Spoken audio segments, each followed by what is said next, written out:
Good afternoon. My name is James Peck. I'm the Curator of Collections here at the Rockwell Museum of Western Art.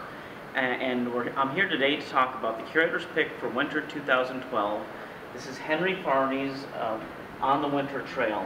It's an iconic scene here in the collection in that the 1990s hit film Dances with Wolves actually drew inspiration from this scene for one of its scenes.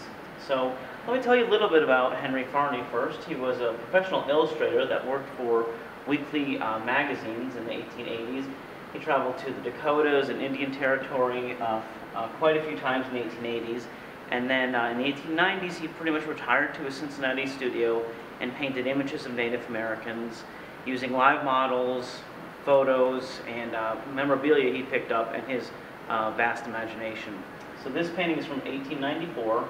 It's painted in gouache, which is a more solid type of watercolor. It's a watercolor that has chalk mixed in, and it was really used quite a lot by professional illustrators like Farny because it was easily portable and it had a nice quality to it that dried quickly and left in the expressive brushstrokes of the artist in the canvas, or in this case on board.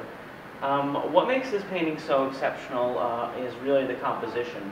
So you can see here we have a group of Native Americans, probably Northern Plains Indians, perhaps Cheyenne or Sioux, and they're coming down a steep mountain pass. The main things that the artist wants you to focus on, though, are the tones or the colors that you can see first in the stark white of the snowy background, and then next in the yellow hues, which are contrasted with the green of the evergreens behind them. And so what this points out is that this artist at this point was more concerned with tonality and also the impression that you get of the scene. So he's more informed by Impressionism than just trying to get you an accurate scene of the West, of the Old West. Although he does use very accurate details such as the bone breastplate and some of the hats and the scabbards. This is more about a feeling, about a time, about winter time, and about the tones and the impressions that the light and the color give you. So he's really trying to get you to feel. He's trying to give you an emotional sense of what it would have been like to be in North Dakota in the 1890s or even before.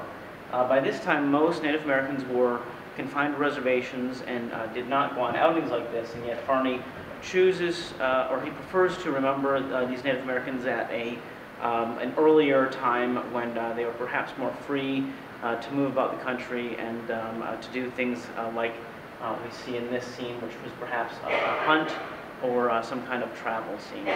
So that's it for now. This is the first installment of a 4-part series.